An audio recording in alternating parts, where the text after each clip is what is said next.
आज का टॉपिक है हरड़े के भेद। भाव प्रकाश के प्रथम वर्ग में ही जो प्रथम द्रव्य है वो हरड़े है।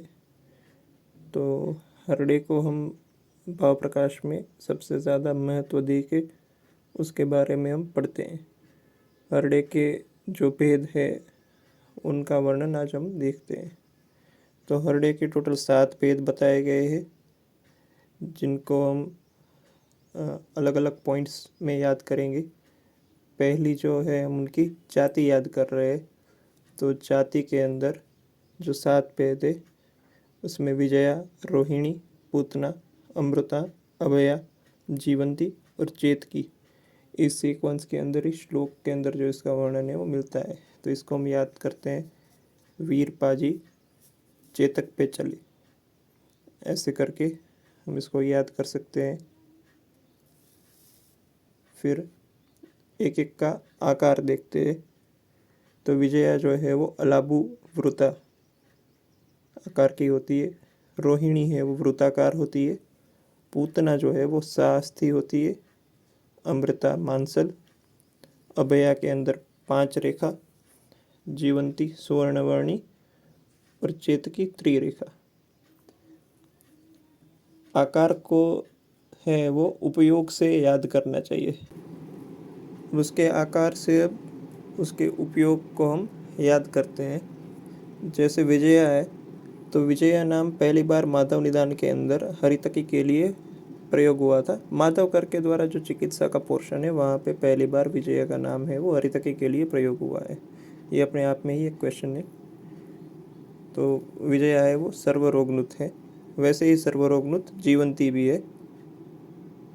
फिर रोहिणी, रोहिणी के अंदर रो है और व्रणरोहण के अंदर भी रो है। तो रोहिणी के रो से हम व्रणरोहण का रो याद रखते हैं।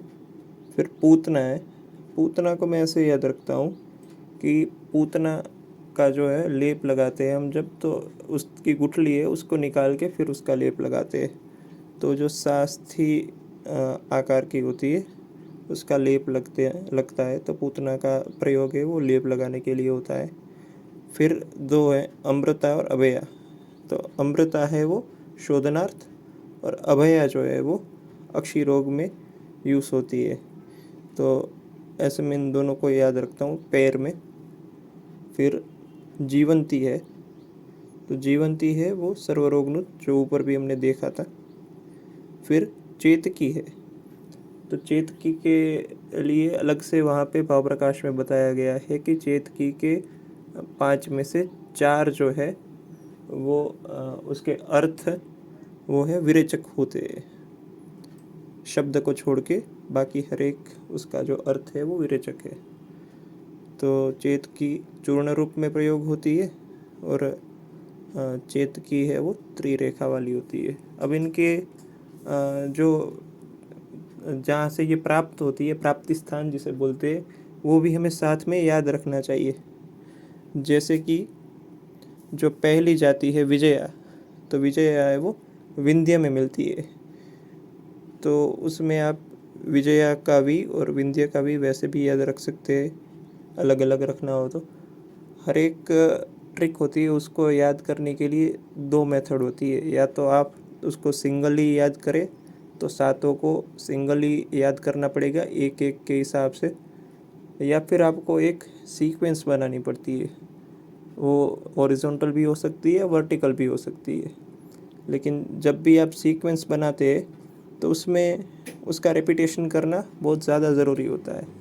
अगर आप रेपिटेशन नहीं करते तो सीक्वेंस में मेन चीज़ ये रहती है कि एक भूल जाने से बाकी का भी आप भूलने का भय रहता है। तो जब भी सीक्वेंस बनाए तब आप उसका रेपिटेशन करते रहें। अब दूसरा है रोहिणी। रोहिणी है वो प्रत्येक स्थान के अंदर मिलती है। मैं इसको ऐसे याद रखता हूँ कि जो व्रण है वो तो कहीं पे भी गिरने पे हो जाएगा। तो रोहिणी व्रणरोहण करती है तो प्रत्येक स्थान के अंदर मिल जाती है, इसलिए हम उसका उपयोग कर सकते हैं। फिर जो है पूतना, तो पूतना का जो प्राप्ति स्थान है वो सिंधु है। फिर अमृता, तो अमृता है, अमृता और अभया हमने पहले भी साथ में याद रखे थे क्योंकि उन दोनों के प्राप्ति स्थान भी सेम है और निमोनिक में भी ए दो बार आता है, तो ऐसे उसका भी प्राप्ति स्थान चंपा देश है, अमृता और अभया।